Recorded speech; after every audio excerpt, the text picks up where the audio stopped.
Sesaat lagi Anda akan menyaksikan Indonesia Liars Club. Didukung oleh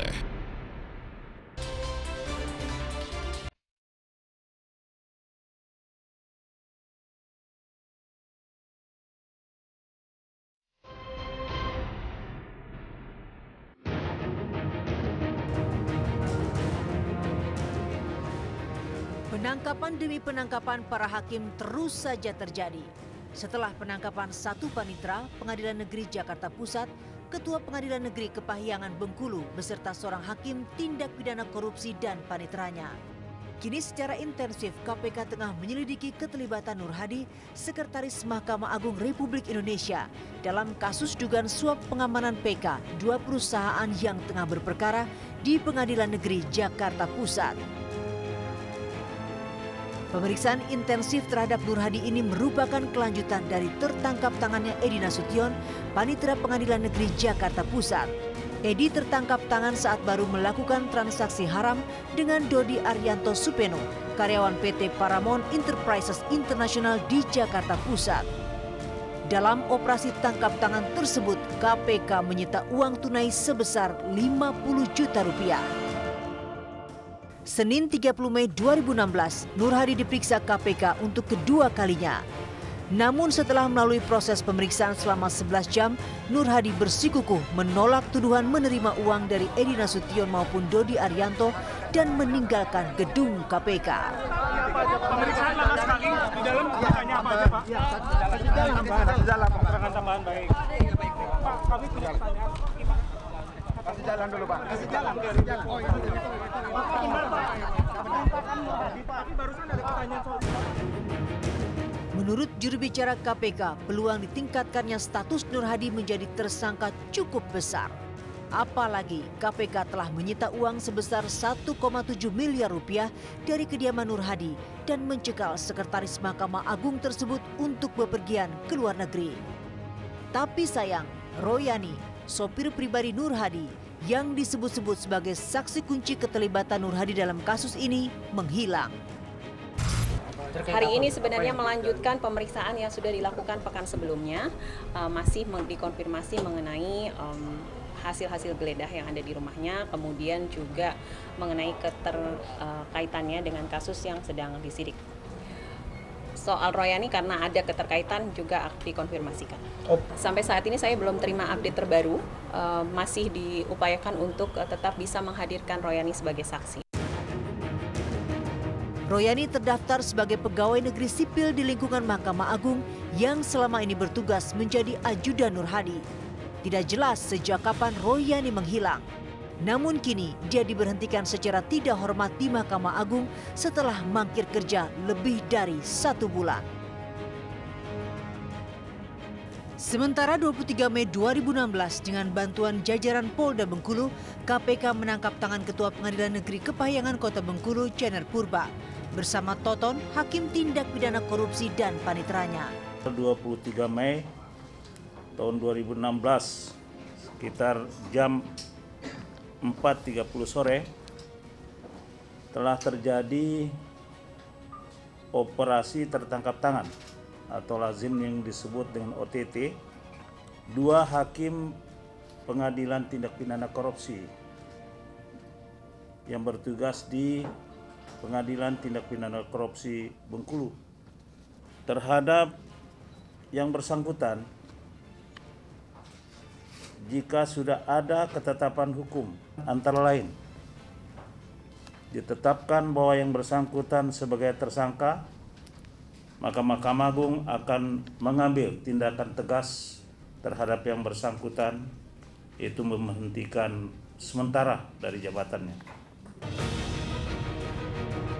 Dari kasus-kasus ini masih dimungkinkan nama lain akan ikut terseret.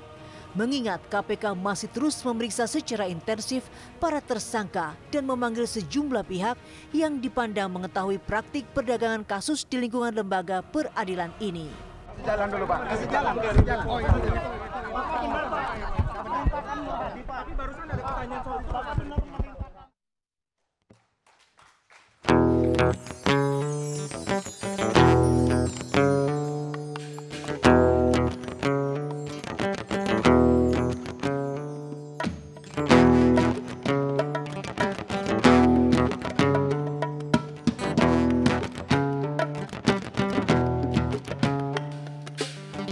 Kalau cinta sudah dibuang, jangan harap keadilan akan datang. Kesedihan hanya tontonan bagi mereka yang diperbudak jabatan. Oh ya, oh ya, oh ya, bongkar. Oh ya, oh ya, oh ya, bongkar.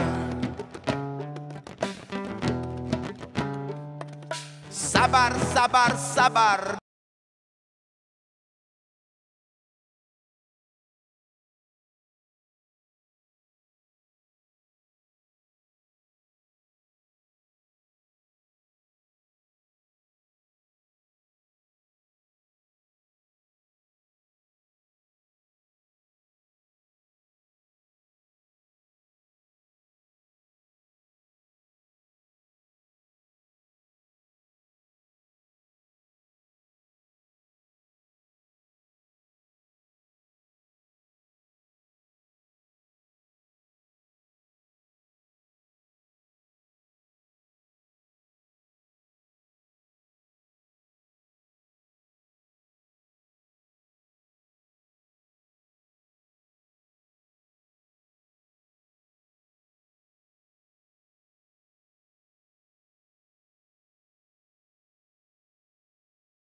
Oh ya, oh ya, oh ya, bongkar.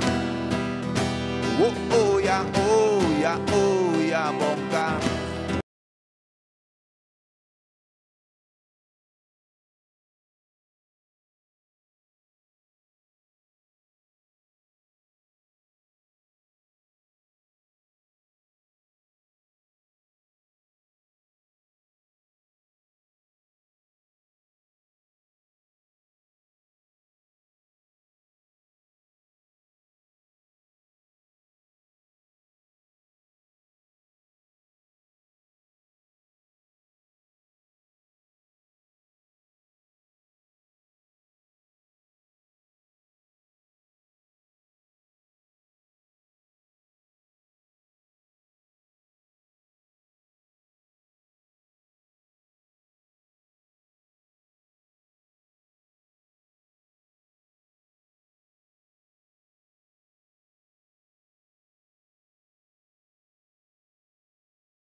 Ya, oh ya, bongkar.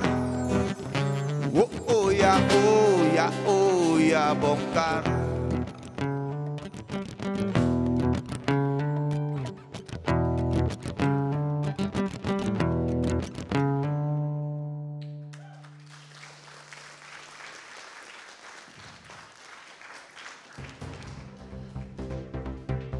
Indonesia Lawyers Club edisi malam ini hadir kembali dengan tema Robohnya Mahkamah Kita. Hadirin dan pemirsa, kita sambut Presiden Indonesia Lawyers Club, Karni Ilyas.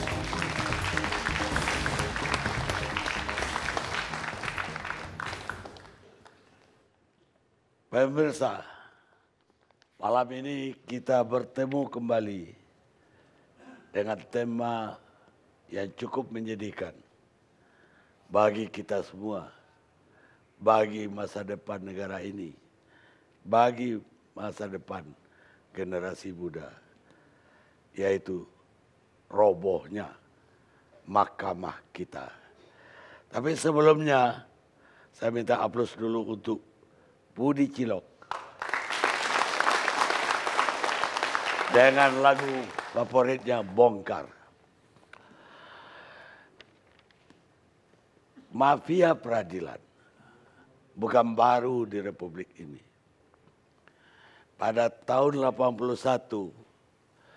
saya sudah menulis di laporan utama majalah Tempo dengan judul Benteng Keadilan yang Nyaris Roboh.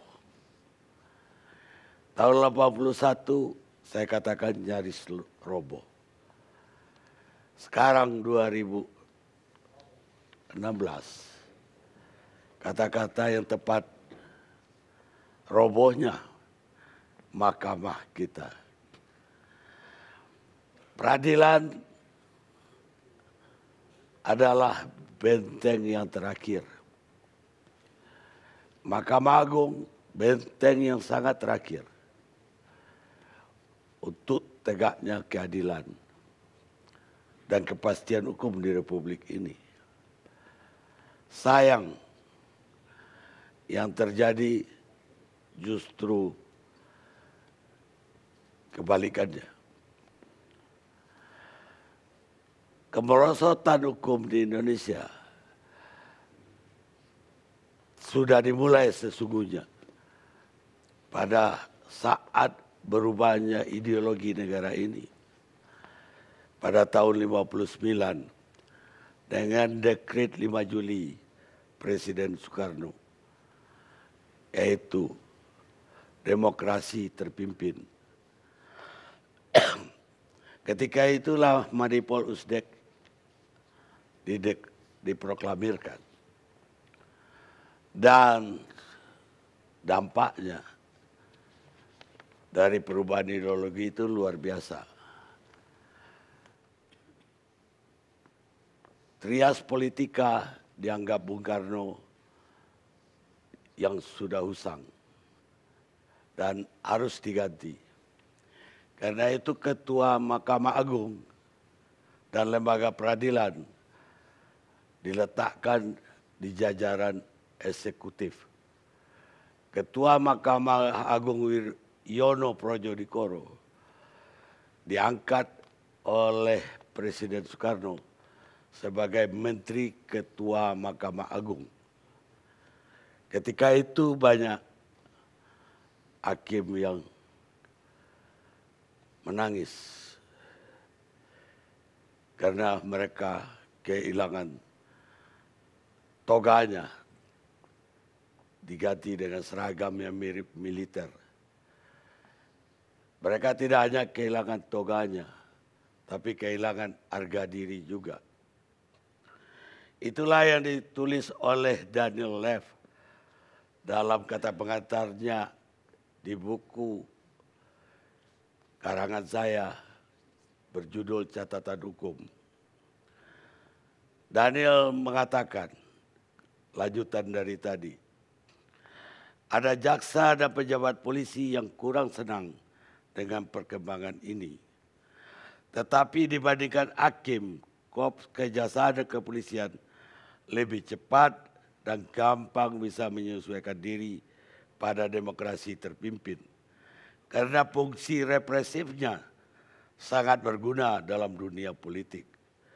Fungsi represif itu kebetulan berguna pula buat pemerasan.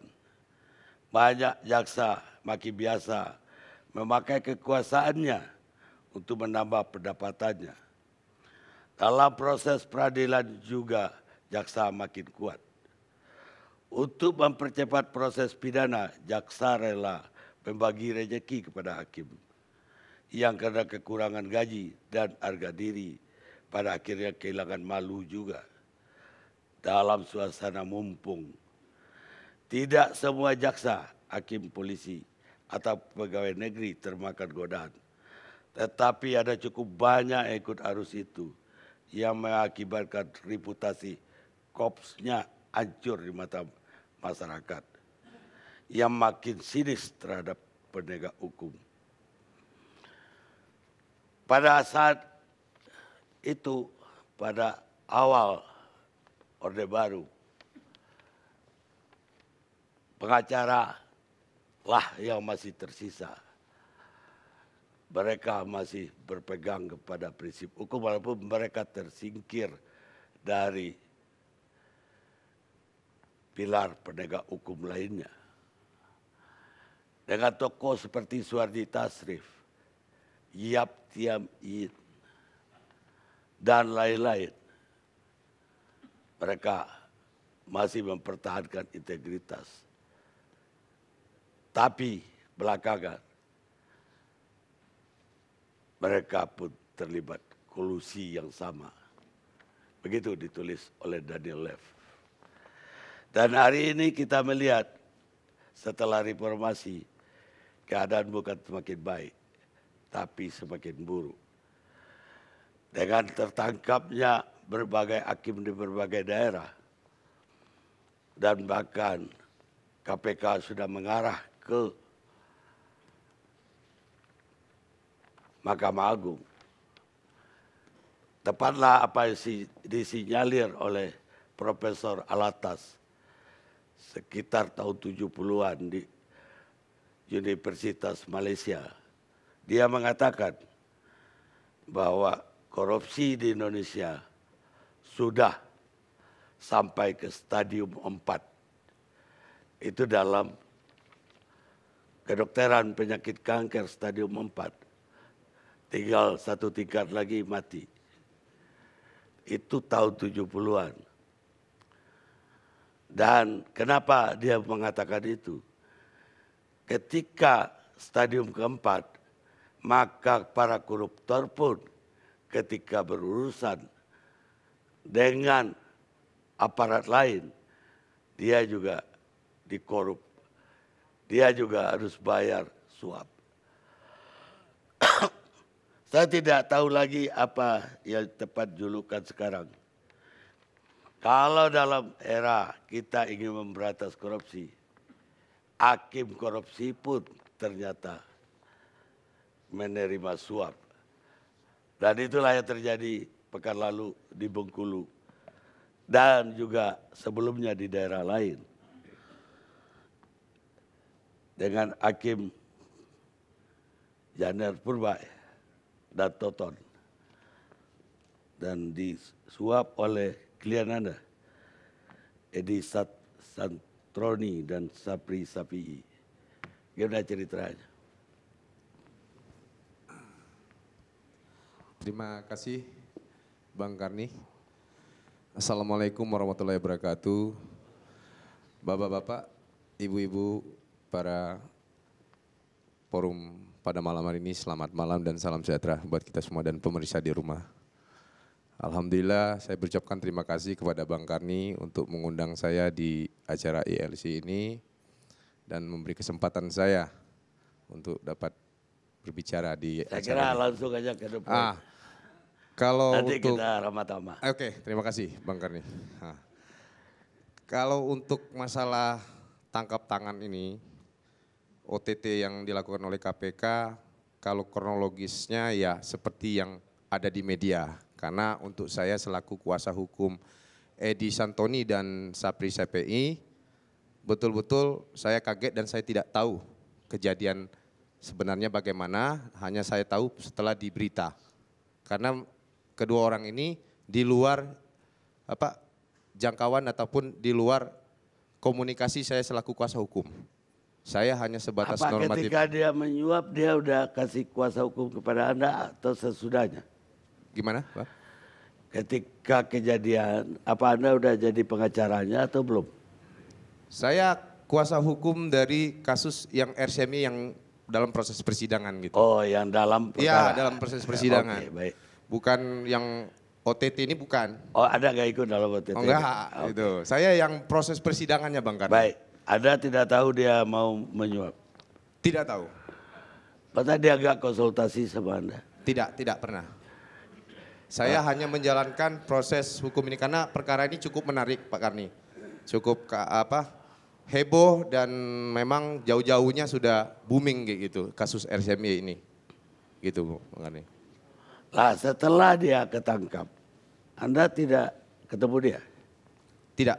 Belum ketemu? Belum ketemu. Sampai sekarang? Sampai sekarang. Anda udah coba untuk bertemu? Saya tidak berupaya karena ya biar proses penyidikan KPK aja dulu berjalan karena saya tidak tahu apa yang mereka lakukan. Perkara yang Anda tangani itu sudah sampai di mana? Kalau perkara yang kita tinggal menunggu putusan Pak Karni. Udah dituntut jaksa? Sudah dituntut 3 tahun 5 bulan. 3 tahun 5 bulan? 3 tahun setengah. Terdakwa aja 2 toh? Terdakwa 2, itu Edi Santoni dengan Sapri Syafei. Dua-duanya dituntut segitu? Iya, dituntut yang sama. Tuntut yang sama. Terus kan begini, klien Anda merasa bersalah nggak? Kalau kita menurut kepada proses persidangan Pak Karni, karena dia menjalankan perintah tugas, perintah jabatan, dia sebagai wakil direktur keuangan di Rumah Sakit M. Yunus Bengkulu. Dan klien saya satu lagi, Sapri Syafei itu sebagai mantan kabak keuangan di Rumah Sakit M. Yunus. Jadi ini adalah masalah dipermasalahkan oleh pihak Tipikor, Polda dan Jaksa, itu adalah masalah SKZ 17 gitu. Enggak, dia kalau merasa tidak bersalah, kan dia kecewa kan setelah dituntut hukuman dan menunggu putusan. Dan apa pertimbangan Anda ke dia? Apa ada nggak Anda kasih harapan dia bisa bebas atau tidak? Jadi gini, kalau hal kesempatan ataupun kasih masukan Anda bebas apa yang dimaksud Pak Karni, itu tidak ada. Karena begini, setelah, ini saya cerita sedikit, karena setelah dia dituntut 3 tahun setengah itu, dia sempat putus komunikasi dan menyendiri tidak mau berkontak, itu sekitar 4-5 hari. Ya, baru bisa, karena kita kan sidang itu berlanjut.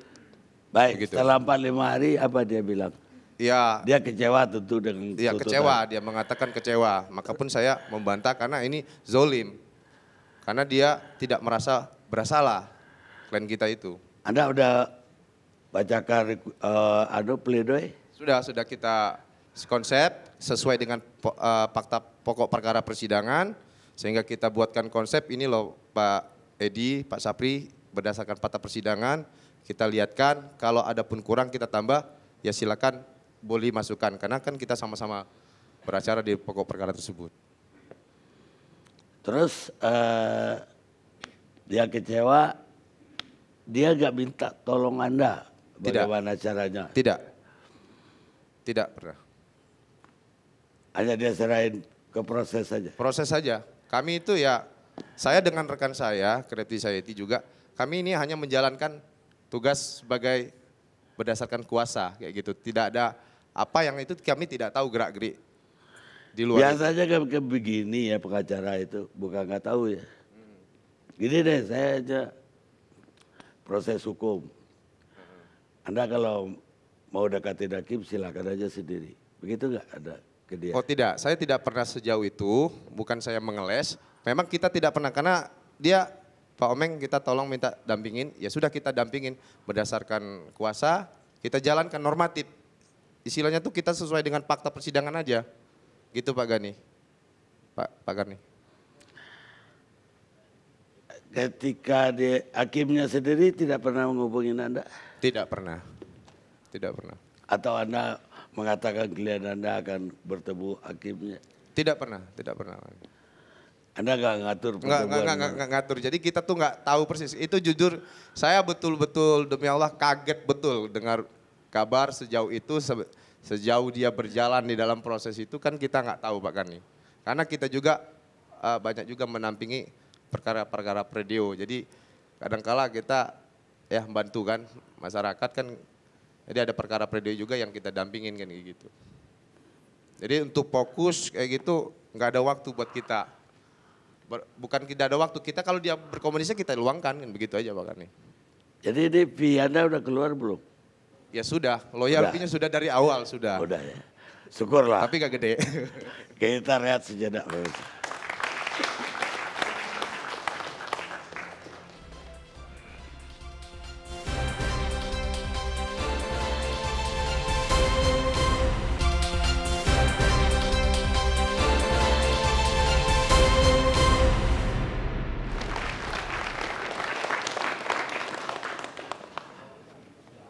Pemirsa, Presiden boleh silih berganti, datang dan pergi, tapi Mahkamah Agung akan tetap selamanya ada selama Republik ini ada. Kata William Howard Taft, Presiden ke-27 Amerika. Sekarang saya mau ke Farid Wajdi, juru bicara Komisi Yudisial.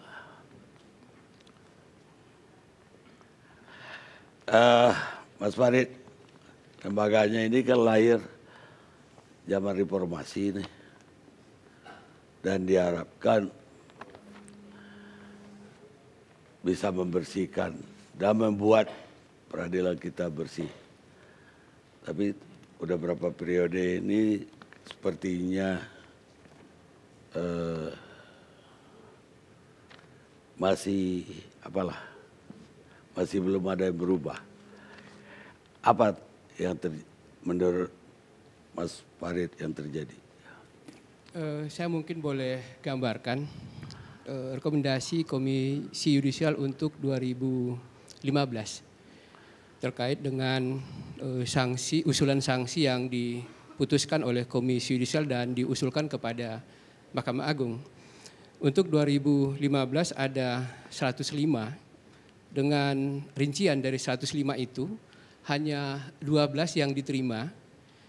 Kemudian oleh Mahkamah Agung disebutkan bahwa 66 di antara 105 itu adalah teknis yudisial. Dan sampai sekarang ada 28 dari rekomendasi itu belum ada jawaban. Rekomendasi untuk apa? Usul penjatuhan sanksi kepada dugaan adanya perilaku hakim yang melanggar kode etik. Jadi maksud Anda defense-nya Mahkamah Agung ya, terlalu... lebih kurang seperti itu. Dengan kata lain saya ingin katakan bahwa dengan kewenangan yang ada, bahwa pada saat ini Komisi Yudisial kewenangannya adalah menguasai perilaku hakim, ranahnya adalah hakim, terkait dengan rekomendasi-rekomendasi yang diajukan oleh Komisi Yudisial untuk 2015 sekadar contoh, dari 105 itu hanya 12 yang dianggap sebagai perilaku murni, yang sisanya 66 itu dianggap teknis yudisial dan masih ada 28 yang belum ada jawaban. Ini menunjukkan bahwa ada ketidaksepahaman pemahaman Mahkamah Agung dengan Komisi Yudisial terkait dengan kewenangan yang dimiliki oleh Komisi Yudisial, khususnya terkait dengan penguasaan perilaku hakim. Apa saja yang Anda rasa ya kelemahan dari undang-undang tentang Komisi Yudisial ini sehingga nggak ada kuku yang lebih kuat untuk ke Mahkamah? Ada beberapa catatan Komisi Yudisial. Yang pertama terkait dengan penjatuhan sanksi. Kalau misalnya menganalogikan DKPP di bidang penyelenggaraan pemilu, putusan DKPP itu final dan mengikat. Sementara Komisi Yudisial ketika memutuskan suatu laporan, maka putusannya adalah sebatas mengusulkan penjatuhan sanksi. Nah, konsekuensinya adalah kasus yang saya sebutkan untuk 2015, itu yang pertama. Lalu kemudian yang kedua, undang-undang sebenarnya memberikan kewenangan kepada Komisi Yudisial untuk melakukan penyadapan dengan bantuan aparat penegak hukum yang lain. Persoalannya ketika itu digunakan pasal menyangkut penggunaan kewenangan penyadapan itu, maka kemudian yang terjadi adalah aparatur penegak hukum yang lain menolak dengan alasan bahwa ini menyangkut Komisi Yudisial adalah lembaga etik, lembaga penegak etik, tidak dimungkinkan untuk ikutan dalam tanda petik menyadap karena kewenangan menyadap itu ada di lembaga hukum pro justisia.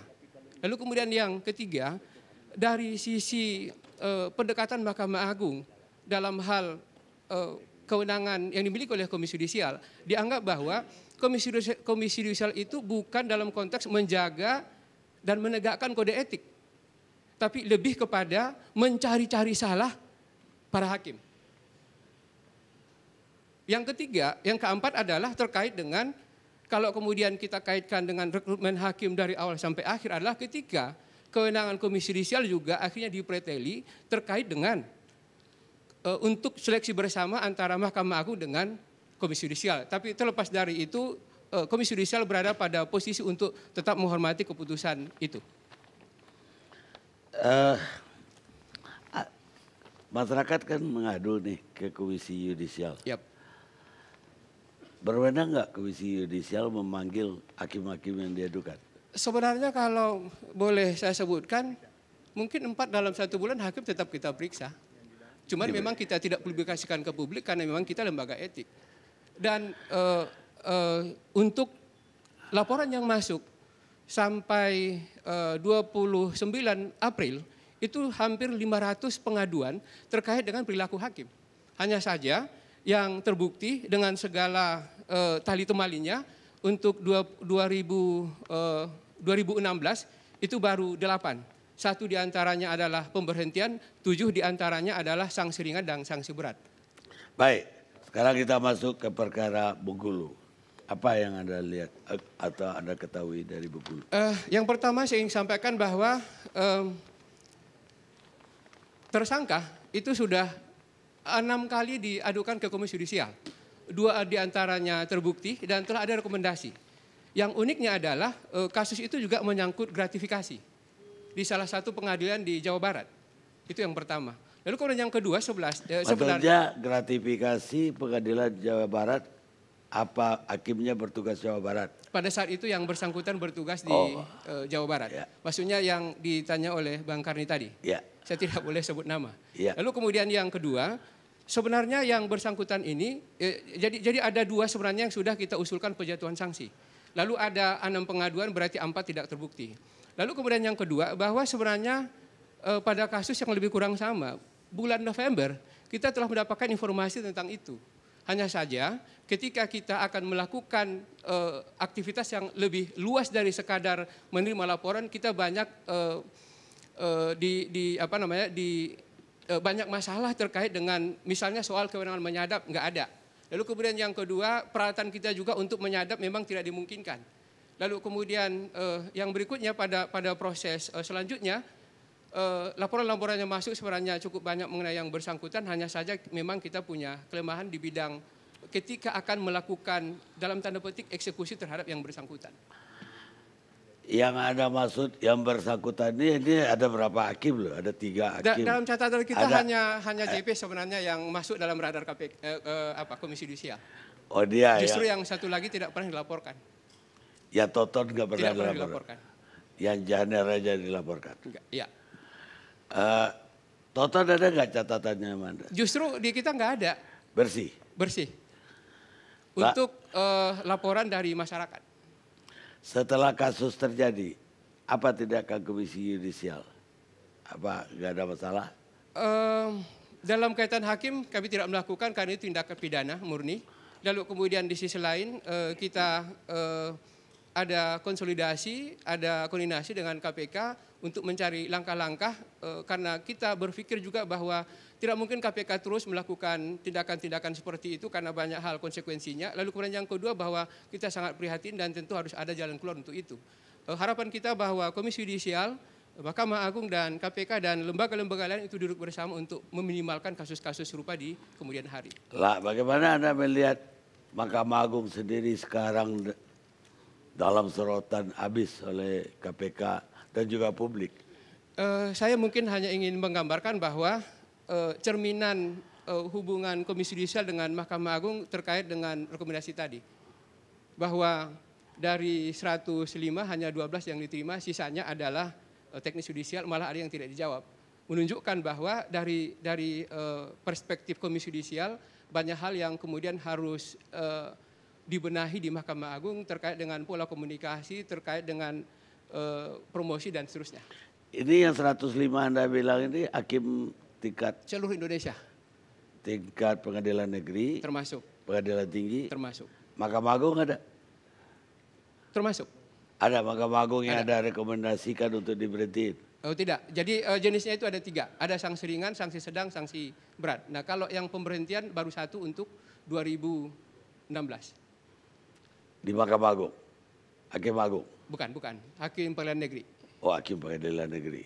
Hakim Agung belum atau nggak berani? 2014. 2014 pernah? Boleh? Ya boleh merekomendasikan Hakim Agung. Melalui MKH, Majelis Kehormatan Hakim. Mengusulkan ke MKH. Yap. Pandangan Anda sendiri sebagai pejabat Komisi Yudisial terhadap Mahkamah Agung kita sekarang. Ada pejabat negara yang ngawasi mereka loh.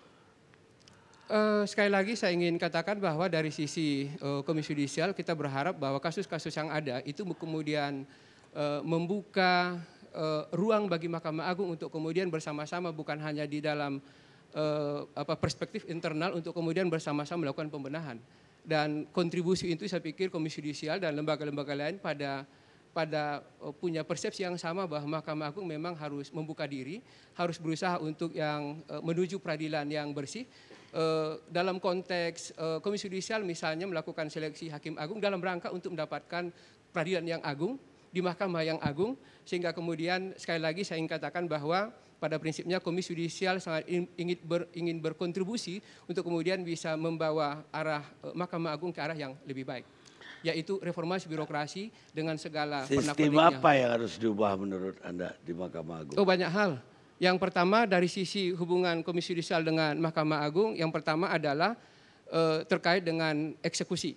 Harus eksekutorial putusan Komisi Yudisial. Lalu kemudian yang kedua seleksi hakim pertama dan promosi mutasi. Lalu kemudian promosi mutasi mestinya juga melibatkan lembaga lain dalam kaitan bahwa banyak hal sebenarnya yang harus dibenahi dalam kaitan promosi. Kasus yang terakhir hakim yang OTT terakhir itu sedang justru dalam proses mutasi menuju ketua pengadilan negeri. Sesuatu yang menurut kita berarti ada yang salah ketika ada proses mutasi promosi dan mutasinya itu.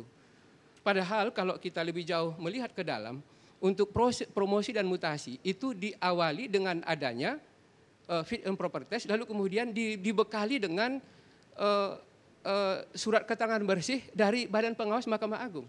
Nah ternyata ketika ada fit and proper test, ketika ada surat keterangan bersih dari Badan Pengawas, hasilnya adalah yang terakhir ini. Nggak ada nggak rekomendasi Komisi Yudisial memperbaiki sistem Mahkamah Agung? Ini kan sistemnya, birokrasinya terlalu rumit itu. Ada nggak? Udah sampai ke situ belum? Justru Komisi Yudisial akan dijadikan sebagai lembaga yang semakin dialergi oleh Mahkamah Agung kita masuk kepada. Saya ingin sampaikan bahwa kalau kita mendiskusikan soal fasilitas, mendiskusikan soal perbaikan manajemen, itu ruang untuk ke sana nyaris tertutup. Jadi akhirnya dalam beberapa hal kita terbelenggu oleh peraturan undang-undang yang menyatakan bahwa kita hanya sebatas melakukan pengawasan perilaku hakim. Luar itu pintunya nyaris tertutup. Baik. Sekarang Alphonse. Gimana Anda melihat fenomena ini yang semakin memburuk di peradilan kita? Dan juga dengan fokus sekarang ini ke Nur Hadi. Pertama-tama gini Bang, kalau misalnya menurut saya, ini bukan hanya permasalahan nurani aja. Karena ini kan bukan permasalahan nilai-nilai aja. Terbukti apa yang telah dilakukan oleh KY ini kan tidak mempan. Tetapi ada sesuatu yang menurut saya yang harus diselesaikan. Ini tidak hanya persoalan mental, tapi juga permasalahan struktur. Nah kalau misalnya kita melihat terutama orang-orang LBH kan ketika berhadapan dengan peradilan itu kan lebih pada men-challenge dari permasalahan struktural dan diminta apakah hakim ini memang mempunyai perspektif tentang permasalahan struktural. Nah permasalahan struktural yang terjadi pada saat ini di mahkamah atau di pengadilan itu lebih kepada permasalahan satu tidak hanya permasalahan kelembagaan tetapi juga permasalahan orangnya. Nah kalau bisa dilihat mungkin secara individual, kemudian juga secara internal dari independensi dan kemudian ekstra institusional dan institusional independensi. Nah, di sini bisa dilihat bahwa yang paling penting adalah apakah memang hakim-hakim itu tidak terganggu independensinya ketika berhadapan dengan klien, orang yang berperkara dengan dia gitu kan. Seperti dikatakan tadi bahwa kayak di Bengkulu gitu kan, itu kan jelas ada unsur-unsur gratifikasinya. Dan kemudian di situ juga udah jelas ada unsur-unsur suapnya. Nah ini lebih kepada persoalan dia itu punya ketamakan dan kemudian ingin meraup semuanya. Padahal pada saat ini hakim itu mempunyai gaji yang sangat besar gitu kan. Nah ini juga ditunjang dengan birokrasi-birokrasi yang ada di pengadilan itu sendiri, terutama di Mahkamah Agung. Kenapa kita katakan di Mahkamah Agung juga mempunyai birokrasi yang membuka peluang-peluang itu? Kita bisa melihat, saya punya contoh di sini. Ada orang yang melapor pada saya dan memberikan satu undangan dari seorang panitera muda bidang perdata. Nah, padahal masalahnya itu adalah masalah tindak pidana. Kok bisa seorang panitera muda bidang perdata itu meminta klarifikasi kepada orang yang bermasalah secara pidana. Nah, ini kan ada permasalahan dan kemudian juga membuktikan bahwa pada saat itu di lembaga tersebut itu tidak jelas siapa sih yang mempunyai kewenangan dalam sesuatu hal. Dan situ juga memperlihatkan bahwa ada birokrasi yang rumit yang membuat orang menjadi bingung. Ini sebenarnya kewenangan siapa gitu kan. Nah memang kalau di dalam beberapa website-nya ini kan, panitera itu kan dibantu dengan beberapa panitera muda. Misal contohnya panitera muda bidang pidana, pidana khusus, perdata khusus, perdata agama dan seterusnya macam-macam. Nah itu juga berkulindan juga di antara mereka-mereka itu kan. Sehingga memperlihatkan bahwa ada ketidakjelasan jadinya gitu kan antara satu dengan yang. Misal contohnya yang kejadian kemarin kayak tersangka Andri gitu ya. Kok bisa juga dia memainkan permasalahan-permasalahan tindak pidana ke permasalahan perdata gitu kan. Nah ini kan menjadi suatu hal-hal yang rancu dan kemudian dikaitkan juga dengan kasus-kasus yang di belakangnya gitu kan. Apakah memang pada saat ini bisa dilihat bahwa dia itu bermain sendiri atau tidak. Nah kita menduga bahwa dia tidak bermain sendiri, apalagi kalau permasalahan gratifikasi, suap, dan kemudian juga permasalahan permasalahan kewenangan, ini tidak bisa berdiri sendiri, tetapi juga pasti ada kelompok. Nah, kita menduga ini adalah permainan kelompok. Ini memang sudah terindikasi dengan beberapa kejadian-kejadian terdahulu. Misal contohnya, kok bisa sih ya, misal contoh pada saat ini ada orang yang diduga melakukan gratifikasi gitu kan, yang misal contohnya Sekma gitu. Nah, kok bisa dia itu mempunyai kekayaan yang luar biasa dan kemudian secara profil itu tidak bisa dijelaskan secara hukum gitu kan. Nah, oleh sebab itu makanya patut diduga juga apakah memang ini merupakan kekayaan yang berasal dari yang didapatkan sebagai seorang hakim atau di luar pada itu yang bisa dijelaskan oleh dia gitu kan. Nah, jadi kalau misal kita melihat pada saat ini adalah persoalan struktur itu menjadi persoalan di Mahkamah Agung dan bidang peradilan pada Indonesia pada saat ini gitu. Saya juga pernah punya contoh kemarin itu di Padang. Ada salah seorang itu melapor pada saya, Pak kok saya dieksekusi sebidang tanah saya hanya dan itu belum jelas ya batas sifadan antara satu dengan yang lainnya dan kemudian pengadilan terus mengeksekusinya dan kemudian saya laporkan kok ini bisa dilakukan gitu. Nah kemudian dikatakan bahwa ini karena persoalan keseleboran dan kemudian saya tanyakan apakah ini mau dilaporkan ke KAY. Kalau udah sebatas eksekusi dia sudah masuk lagi kepada KAY tetapi kepada Mahkamah Agung. Pertanyaan selanjutnya apakah itu kepada Tua Dawas? Enggak juga. Apakah ke Bawas? Iya. Tetapi sejauh mana nanti secara internal mereka bisa melakukan tindakan-tindakan yang memaksa agar hakim-hakim yang ada di level PN, PT bahkan juga Mahkamah Agung itu tunduk kepada putusan dari internal Mahkamah Agung sendiri. Nah, jadi kalau misalnya dilihat dari beberapa kasus kami yang kita tangani sebenarnya kecenderungannya peradilan itu bukan menjadi daerah yang bisa diharapkan oleh pencari keadilan, tetapi lembaga yang sebenarnya sangat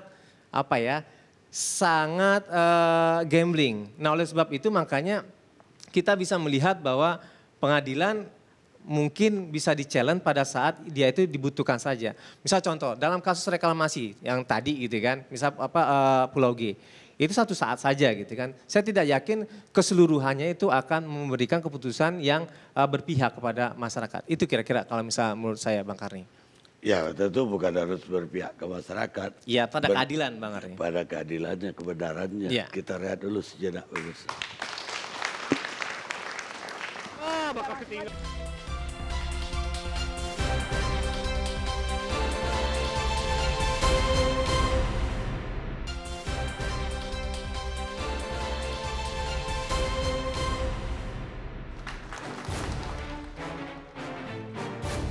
Sampai saat ini saya belum terima update terbaru, masih diupayakan untuk tetap bisa menghadirkan Royani sebagai saksi.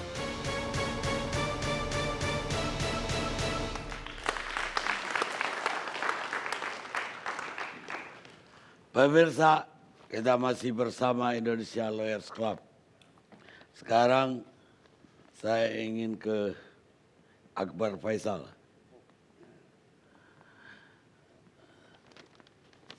Katanya banyak berita baru dari KPK. Kira-kira apa yang paling hangat yang Anda dapat? Ya ditanya ke KPK-nya Pak, kalau soal KPK saya di DPR. KPK-nya belum datang. Salah satu ciri negara gagal itu adalah saat lembaga penegak hukum, terkhusus lagi pengadilan, itu menjadi aktor dari pelanggaran hukum itu sendiri.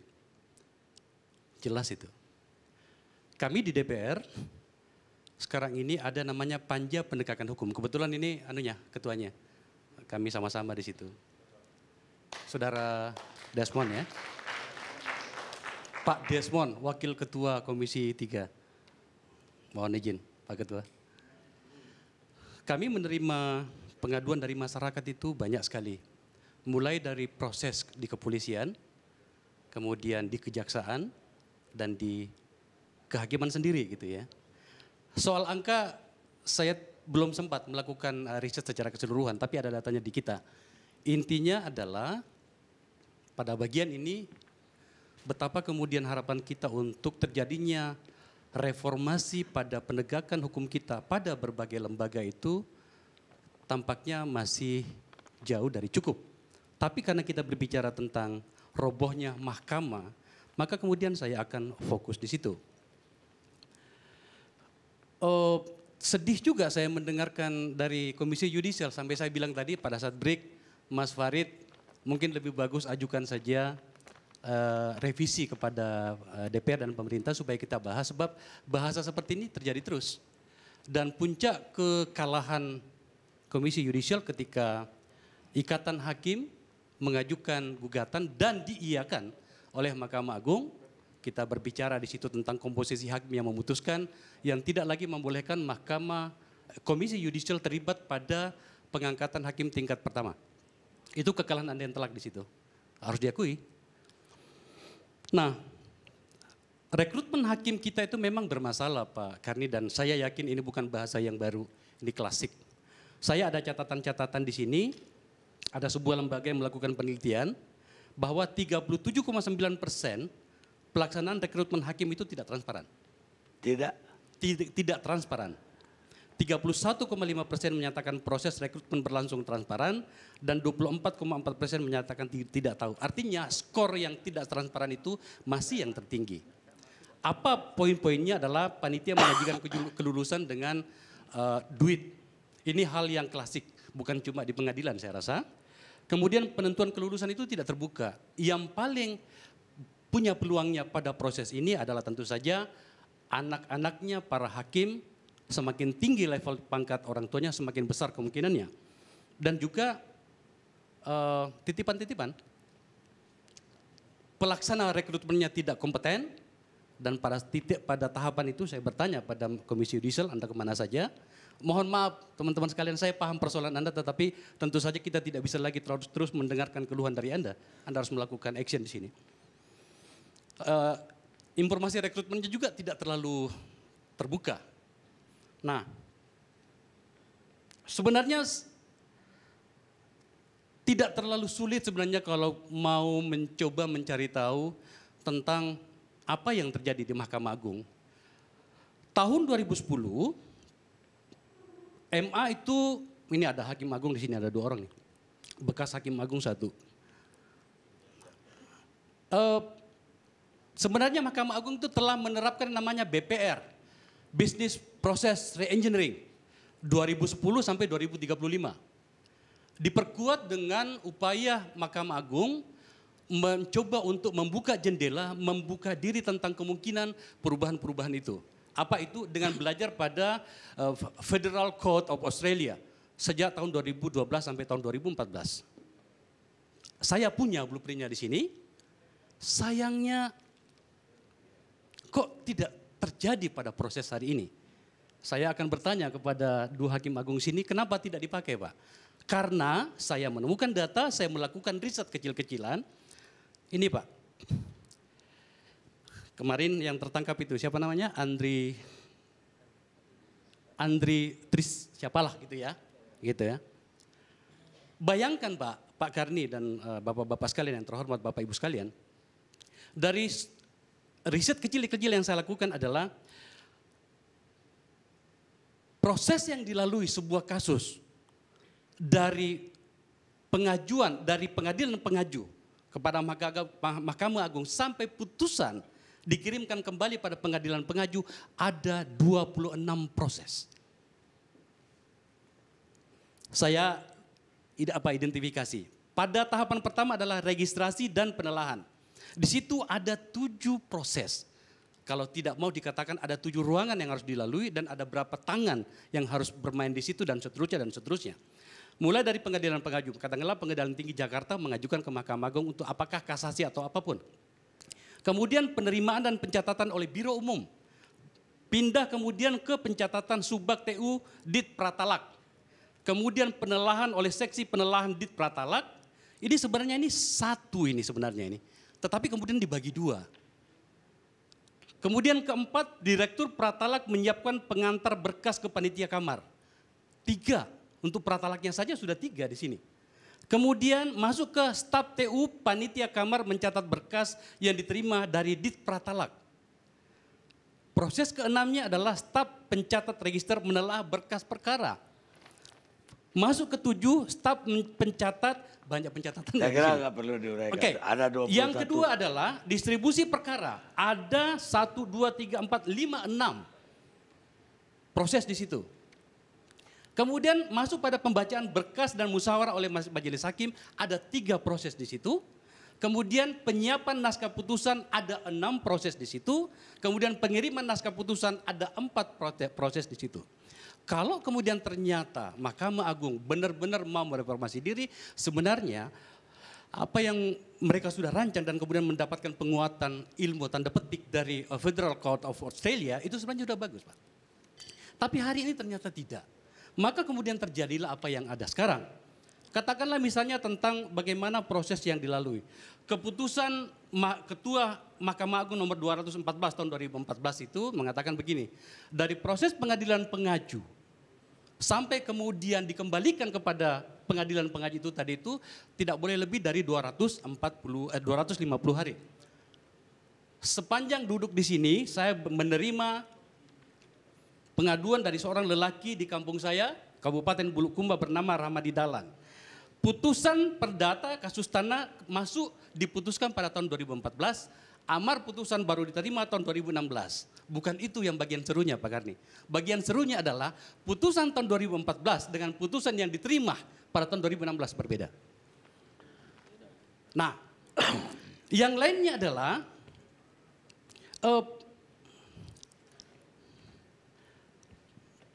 ini kayaknya ini yang digunakan oleh beberapa, kita gunakan bahasa oknum lah ya. Proses tadi itu, bayangin saja, pengadilan Australia itu sudah tidak menggunakan yang namanya apa itu? Saya kira ini terlalu teknis sendiri. Ya. Anda melihat kasus yang sekarang ditangani, yaitu kasus penyuapan yang diterima oleh Panitera Pengadilan Jakarta Pusat. Dari grup Lipo yang kemudian kok merembetnya ke Nur Hadi. Anda melihatnya bagaimana sebagai Komisi 3? Saya membaca beberapa pernyataan dari internal Mahkamah Agung. Tentu saja kita harus menghormati putusan pernyataan-pernyataan itu. Tapi realitasnya adalah penangkapan, saya gunakan kata penangkapan, jamak, karena itu bukan cuma satu. Itu terus terjadi, keterlibatan para pihak di internal itu terjadi. Maka kemudian, tentu saja kami di Komisi 3 sangat mengkritisi itu. Saya sempat bahkan mempertanyakan secara personal orang ini ketika kami membahas anggaran, karena dia tidak muncul di dalam rapat komisi waktu itu. Orang itu siapa? Nur Hadi. Oke. Nah, karena menurut saya orang ini istimewa. Kalau kemudian KPK belum bisa menemukan sampai sekarang, karena kemarin diperiksa 12 jam dan sekarang masih belum, tentu saja kita berharap, saya berdoa Pak Nur Hadi baik-baik saja. Tetapi kalau kita berbicara dalam konteks pengadilan itu sendiri, terlalu mudah sebenarnya. Orang banyak mengkritik DPR dengan gaya hidupnya, saya juga mau bertanya sebenarnya. Perkawinan putri beliau yang sampai membagi-bagikan iPod itu, bagaimana menjelaskan itu? Bahwa kemudian ada model di dalam pengadilan kita, di mana seorang hakim misalnya, tidak semua loh, ini ada hakim agung bagus di sini. Pak Gayus ini, takut juga saya sama beliau nih. Teman kita nih gitu ya. Katanya sih polanya itu adalah kalau ada pernikahan itu yang tanggung MC-nya siapa, yang tanggung gedungnya siapa segala macam.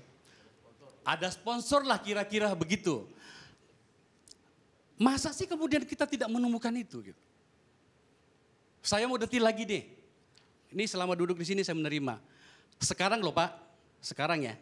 Kalau KPK mau mencari barang bukti, tolong datang ke yang namanya apartemen Ciputra Bot, Surabaya, Jalan Majen Songkono. Sekarang datang. Anda akan menemukan 2 Ferrari di sana dan 2 Lamborghini. Sekarang diparkir di bawah. Tanya satpamnya siapa punya itu. Warna merah 2 Ferrari, 1 Lamborghini warna coklat, warna kuning, dan 1 Lamborghini warna batu-batu merah merah bata gitu ya. Ya, sekarang datangnya. Kalau besok saya nggak tahu lagi atau setelah saya ngomong ini. Siapa yang punya? Dari informasi yang saya dapatkan dari seorang yang berhubungan dengan Pak Nur Hadi. Inisialnya J, tapi nama lengkapnya inisialnya RW. Ya, dan berhubungan ini banyak loh. Saya dengan Anda juga berhubungan loh. Ini maksud ada keluarga atau ya, apa? Keluarga. Ya. Anak? Mungkin? Kok mungkin? Mungkin ya. Tapi ini saya dapatkan informasi. Saya bisa tunjukkan sama Bapak. Mungkin teman-teman bisa menunjukkan barangkali mobil itu. Karena saya sudah berikan ke TV One tadi. Coba ditampilkan. Ini mobilnya.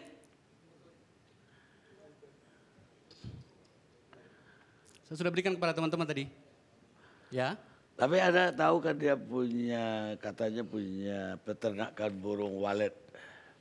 Makanya dia bisa kasih iPod ketika anaknya kawin. Ya, monggo saja lah. Tetapi kan kita berbicara tentang apalagi namanya ini sistematika.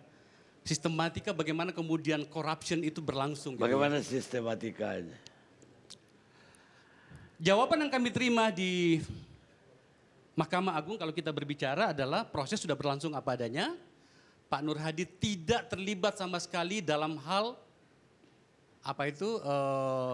penentuan hakim, ya. Karena itu dari Ketua Mahkamah Agung langsung ditunjukkan kepada Ketua Kamar, penanggung jawab Kamar gitu ya. Tetapi ya realitasnya yang kita dengarkan bahwa tidak seperti itu, kita tidak tahu juga dan saya rasa kita harus mempertanyakan itu nanti Pak Desmond. Sebenarnya yang mana? Karena publik mendapatkan informasi yang tidak seragam soal itu. Barangkali nanti Pak ada Hakim Agung sini 2 orang yang bisa menjelaskan soal itu. Tetapi intinya begini Pak Karni, bahwa kemudian hari ini pengadilan kita luka, sampai duduk di sini kita kan HP kita hidup terus nih. Kasus di Makassar juga begitu, ketua pengadilan tingginya. Jadi bagaimana ceritanya ya, ini logika hukum kita saja. Pledoinya si tersangka ditolak, tetapi kemudian putusannya dia bebas murni. saya orang yang sedikit belajar tentang hukum, jadi bingung juga sebenarnya bagaimana itu Pak Profesor Gayus. Jadi saya sebagai tersangka misalnya terdakwa di situ, seluruh pledoi saya, argumentasi saya apapun ditolak, tetapi putusannya saya bebas murni. Itu tingkat pertama maksud Anda? Ya, di pengadilan di pengadilan. Ini kan sistematis Pak. Kalau kemudian kita hanya berbicara... Jadi di pertimbangannya dibilang pledoi ditolak, tapi... Putusannya dia bebas murni. Oh lucu. Gitu. Ya makanya salah saya ketik aja kali. Sorry? Salah ketik. Oh. Ya itu kontradiksi sekali ya. Itu. Dan itu bukan cuma itu saja, banyak sekali kasus gitu ya. Apa benar dari Mahkamah Agung itu kaki tangan sampai kemana-mana? Dalam hal ini tentu sekjen ini. Hal yang harus kita tanyakan juga Pak Desmond di dalam penegakan hukum itu adalah seperti pertanyaan Pak Karni ini, apa itu namanya, mutasi. Bukan mutasi, dalam perkara maksud saya. Kenapa? Dalam perkara. Apa benar dari Mahkamah Agung ada itu perwakilan-perwakilan? Jangan langsung ke tengahnya Pak Karni, dimulai dari awalnya. Pak Karni, menurut saya Anda ini orang hebat gitu ya, pinter gitu ya. Tak tempatkan sebagai Ketua Pengadilan Negeri Kabupaten A misalnya. Ya kan? Pak Karni kan harus berterima kasih sama saya gitu. Maka kemudian ketika ada case masuk, Pak Karni dari atas nih. Karena banyak saya lihat kami ini tidak ngerti, tidak punya apa namanya, tidak punya kewenangan sama sekali untuk memutuskan soal pengadilan. Tetapi banyak yang datang sama kami. Pak, kami sudah berbicara dengan pihak sana, tolong berikan penguatan di DPR misalnya. Loh, apa hubungannya dengan kita? Banyak Pak yang seperti ini. Artinya apa? Ternyata langsung ke Mahkamah Agung, tidak bermain di bawah. Tapi tentu saja juga kita tidak boleh terlalu gegabah di sini. Masih banyak hakim-hakim yang baik. Saya mencatat beberapa kemarin di Selayar di kampung saya, ada seorang guru yang ditahan untuk kemudian seminta untuk penangguhan penahanan dan diberikan. Kita membutuhkan yang seperti itu, Pak Karni. Mungkin karena Anda yang minta, kalau rakyat biasa enggak. Ya, tetapi ini soal keadilan ya, karena kasusnya ini kan cuma penangguhan penahanan. Maka kemudian saya ingin fokus pada pertanyaan Pak Karni. Pak Karni, saya lihat di Mahkamah Agung itu adalah poinnya itu adalah informasi. Siapa yang menangani dan mengetahui banyak informasi, maka dialah yang mengendalikan. Maka kemudian kita kembali pada teori komunikasi. Siapa yang paling banyak mendapatkan informasi, maka dia mengendalikan keadaan. 26 proses tadi yang saya gambarkan itu, mulai dari pengadilan pengaju masuk ke Mahkamah Agung, sampai kembali ke pengadilan pengaju itu kan manual Pak. Hal yang sudah ditinggalkan oleh pengadilan Australia 30 tahun yang lalu. Tetapi masih ada manual book, kita masih menggunakan manual book Pak ya. Maksud Anda dibikin kayak gitu supaya ya ada upetinya lah. Saya rasa Pak Karni menjelaskan dengan sangat baik soal itu. Baik. Terima kasih. Saya sekarang mau ke pencari keadilan. Oh ada. Ibu apa namanya? Di mulut Bu. Ibu apa? Ibu Siti Hoiria. Dari mana Ibu? Dari Jambi Pak. Apa yang Ibu alami dalam mencari keadilan? Coba Ibu. Jadi saya malam ini dapat hidayah Pak datang ke sini. Karena kami ini merasa tertindas dan merasa kecewa gitu Pak. Saya selalu korban. Perkara-perkara saya di Mahkamah Agung selalu tidak pernah diadilkan yang seadil-adilnya. Banyak perkara Ibu? Saya tahun 2010 Pak. Saya minta perlindungan hukum di Polda Jambi, tidak dapat, pelindungan itu tidak dapat. Sehingga saya datang ke Jakarta, saya menggedor rumah Kapolri. Saya minta perlindungan hukum. Akhirnya saya ketemulah dengan ajudan Pak Kapolri. Akhirnya saya dapat perlindungan hukum dengan Pak Yusuf Magabrani, Wakapolri. Akhirnya saya diterima. Setelah saya diterima pengaduan saya, langsung Pak Yusuf Magabrani itu langsung menyuruh anak buahnya ke Jambi 2010. Setelah itu ada seorang Chinese yang mengatur masalah pejabat di Jambi Pak. Maupun Poldanya, Polresnya, hakimnya, jaksanya gitu. Jadi kami di Jambi itu memang merasa tertindas gitu dengan masalah keadilan ini tidak dapat. Jangan ngomong umum, ngomong yang Ibu alamin apa? Yang saya alamin Pak, 2010 saya mengajukan perdata. Di pengadilan negeri saya tidak pernah mendapatkan keadilan. Di pengadilan tinggi. Perdata ini apa? Ibu punya apa? Punya utang. Ibu punya utang? Punya utang. Terus? Utang itu sudah saya ansur 50 juta 1 bulan. Terus? Setelah itu pengacaranya yang orang Chinese ini melakukan perbuatan melawan hukum. Saya minta nggak pakai Chinese, Arab atau Melayu lah. Pengacaranya gitu aja. Oh, pengacaranya. Dia membawa preman-preman ke rumah saya. Akhirnya saya laporkan pidananya, perdatanya. Sampai pengadilan tinggi saya dimenangkan. Sampai ke Mahkamah Agung, perkara saya itu kalah dengan Ibu Nurul Pak. Dikasih uang 1 miliar sama Ibu Nurul. Jadi saat ini kami masih korban lagi Pak. Dengan kaki-kakinya Pak Nuradi. Namanya Maimunah sama Seno. Itu sampai ke Pekanbaru, kaki-kaki Pak Nuradi ini pernah kakinya datang ke rumah saya. Ibu, kalau Ibu ada perkara di Mahkamah Agung, kami disuruh Pak Nuradi sampai 2017 Pak Nuradi pensiun. Kalau Ibu memang ada perkara, ada duit 1 miliar atau 500, Ibu bisa menang. Saya bilang, kalau saya pakai duit untuk apa kebenaran itu? Saya bilang gitu. Saya punya punya bukti lengkap. Akhirnya dia bilang kalau Ibu udah ada duit, tidak menang. Dia bilang, Mbak sini Bu, berkas Ibu. Saya minta ongkos untuk ke Jakarta untuk menemui Pak Nuradi. Saya bilang gini aja lah, kalau memang itu benar atau salah, kami minta keadilan aja. Saya bilang gitu. Akhirnya Pak, 1 minggu saya telepon saya SMS Pak Gayus. Saya sudah pernah SMS Pak Gayus. Saya bilang Pak Gayus, saya tahu Pak Gayus itu orang lurus Pak waktu di DPR. Jadi saya SMS Pak Gayus, sebelumnya saya memberikan berkas dengan Pak Gayus minta diseleksi surat-surat kami yang tahun 62. Kami kasih berkas, kami ada tanda terima, kata Pak Gayus kasih aja dengan TU, nanti suruh kasih ke saya. Setelah itu, sebulan sudah itu, saya SMS Pak Gayus karena ada sudah pengaturan-pengaturan dari Pak Nuradi. Jadi Pak Nuradi bilang, kakinya Pak Nuradi, "Nggak usah sama Pak Gayus, sama Pak Nuradi, Ibu Nurul aja." Saya bilang, "Enggak lah, saya yakin dengan Pak Gayus." Saya bilang, saya SMS terus Pak Gayus, saya minta keadilan karena kami di PN menang Pak.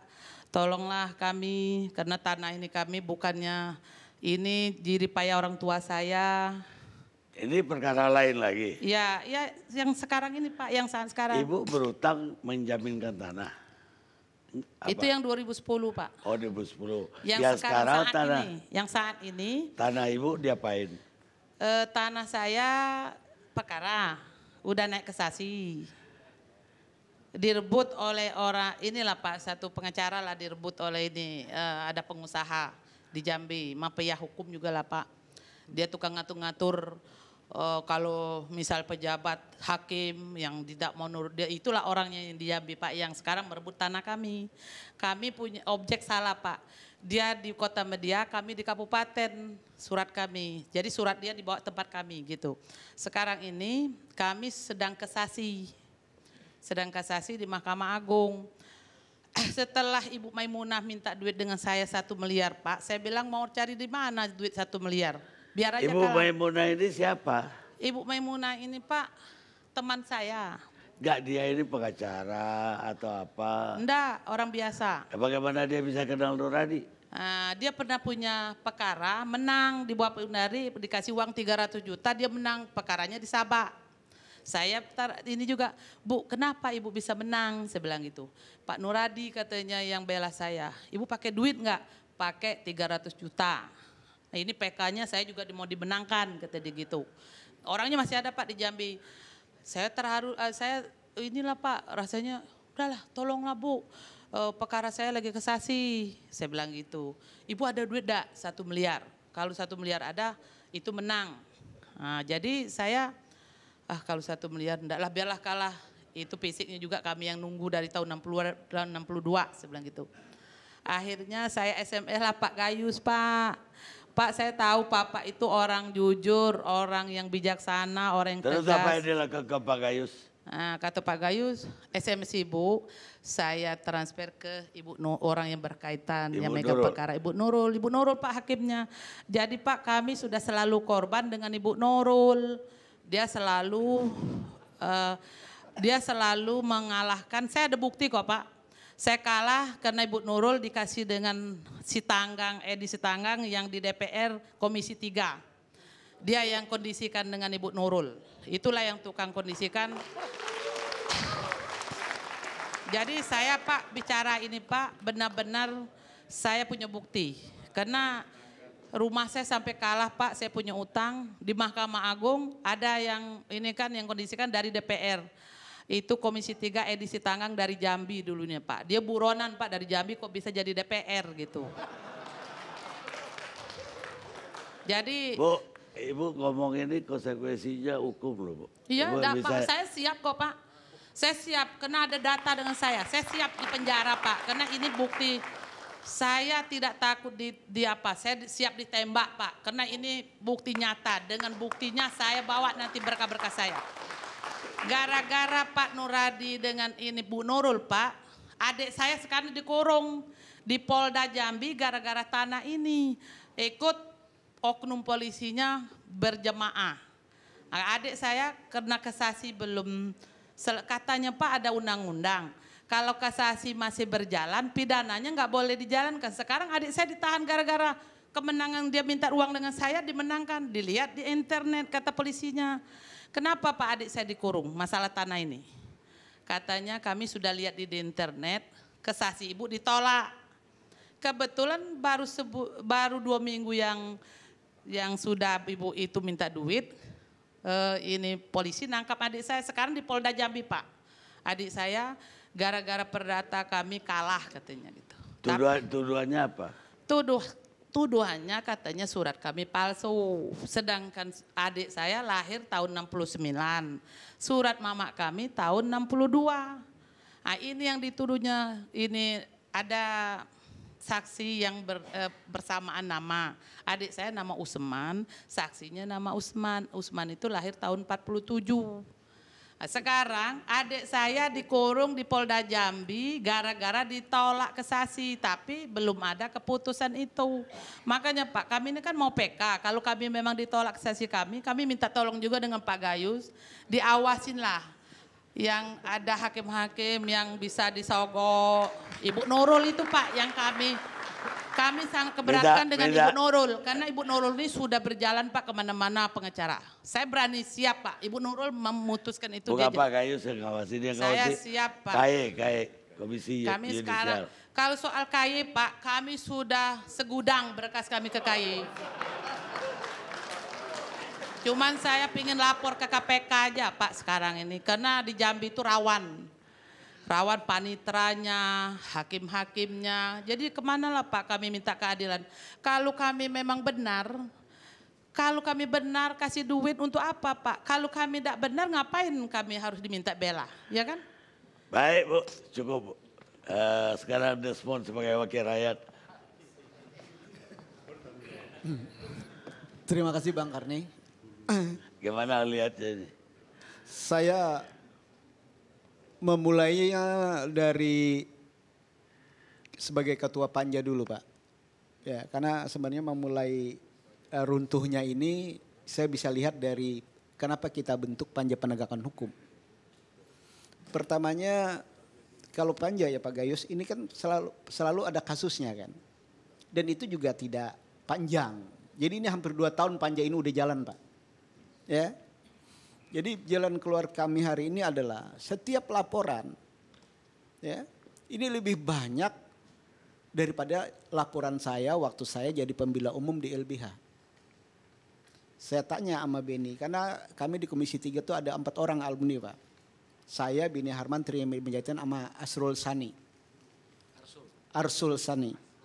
Jadi kita ini sering diskusi kok lebih berat daripada kita di LBH. Ya. Kalau di LBH ini persoalan struktural. Tapi di sini lebih bukan sekedar struktural, tapi dasarnya tetap struktural. Tapi ini semuanya yang dilaporkan ke Komisi 3 adalah bukan sekedar Mahkamah Agung. Dari polisi, jaksa, termasuk KY pun melapor ke kami tentang sengketanya mereka dengan MA. Jadi lembaga pun melapor ke kami. Kalau menurut saya ya itu tanda kerobohannya peradilan kita.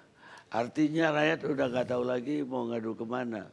Ya. Jangankan ada Komisi 3 yang memang ditugaskan negara. Ya persoalannya hari ini saya pun bertumpuk itu berkas perkara. Iya. Nah persoalannya dari sekian laporan sampai pada saat Panja Penegakan Hukum memanggil, persoalannya muncul. Ada persoalan muncul hari ini yang selalu kita didiskusikan. Pertanyaan pengadu itu, apakah negara kita ini masih negara hukum? Menurut pasal 1 ayat 3, Pak Mahfud. Agak susah kita menjelaskannya. Kenapa? Si pengadu dengan Polda di hadapan kami di Komisi 3, ini tugas presiden itu kan sebenarnya adalah merespon, adalah penegakan hukum. Ini kesannya adalah seolah-olah pimpinan nasional kita membiarkan proses terjadinya keruntuhan mahkamah ini. Tapi kalau itu tidak hanya satu presiden, udah berapa presiden? Iya Pak, tapi dalam konteks ini, ya dalam kasus misalnya P3 Arsul cerita sama kami, bagaimana dia intervensi? Karena di dua pihak, ini ada di Komisi 3 mereka, Demiyati bicara banyak hal tentang ini. Jadi hari ini yang lucu misalnya secara politik, Menteri Hukum melanggar hukum dan kalah. Jaksa Agung melanggar hukum dan kalah. Dalam kasus Novel, dalam kasus Lanyala. Apa yang terjadi dengan hari ini? Misalnya keluarga Kopan Sriyono, ya, yang prosesnya adalah penistaan kemanusiaan. Ini juga persoalan-persoalannya, pertanyaan mendasarnya Pak, kenapa ini? Kapan pimpinan nasional kita punya empati dan merespon persoalan-persoalan seperti ini? Nah, hari inilah yang jadi persoalan hari kami di Komisi Hukum, khususnya Panja Penegakan Hukum. Jadi agak susah, karena semua lembaga negara itu dilaporkan ke kami, semuanya dikeluhkan tentang persoalan-persoalan sama dengan proses yang ada di Mahkamah Agung. Nah catatan-catatan inilah persoalan-persoalan hari ini bagi kita, rakyat Indonesia, persoalan-persoalan kepastian hukum tentunya. Ya, kalau bicara tentang Mahkamah Agung dengan fenomena seperti ini, berharap apa lagi orang miskin dengan pengadilan? Seperti ibu misalnya. Seperti Pak Kabar ceritakan tadi. Padahal persoalan kita hari ini adalah pengadilan itu kan harapan pencari keadilan. Ini yang selalu posisi kita ya pada waktu kita jadi pembela dan diajarkan sama Bang Buyung tentang persoalan-persoalan struktural ini. Nah inilah catatan hari ini yang ada di Komisi 3. Termasuk bagaimana kita merubah KUHP, termasuk kita jembatani nasib KY tentang RUU jabatan hakim nanti yang akan, nah kalau persoalan kita nanti kan di yudisial lagi kan. Ya tapi kita rangkai semua tentang isu-isu yang berkaitan dengan mana memperkuat lembaga pengawas ini. Ini yang KY 2 hari yang lalu atau 3 hari yang lalu dibalik kan. Kalian yang mengeluh persoalan-persoalan ini kita rangkaikan semua karena setiap ada rapat di balik, selalu balik berkoordinasi karena kita yang ngasih bahan-bahan itu agar kita bisa lihat perkembangan. Jadi menurut Anda udah gak ada harapan lagi? Saya melihatnya begitu Pak. Baik, kita lihat dulu. Saya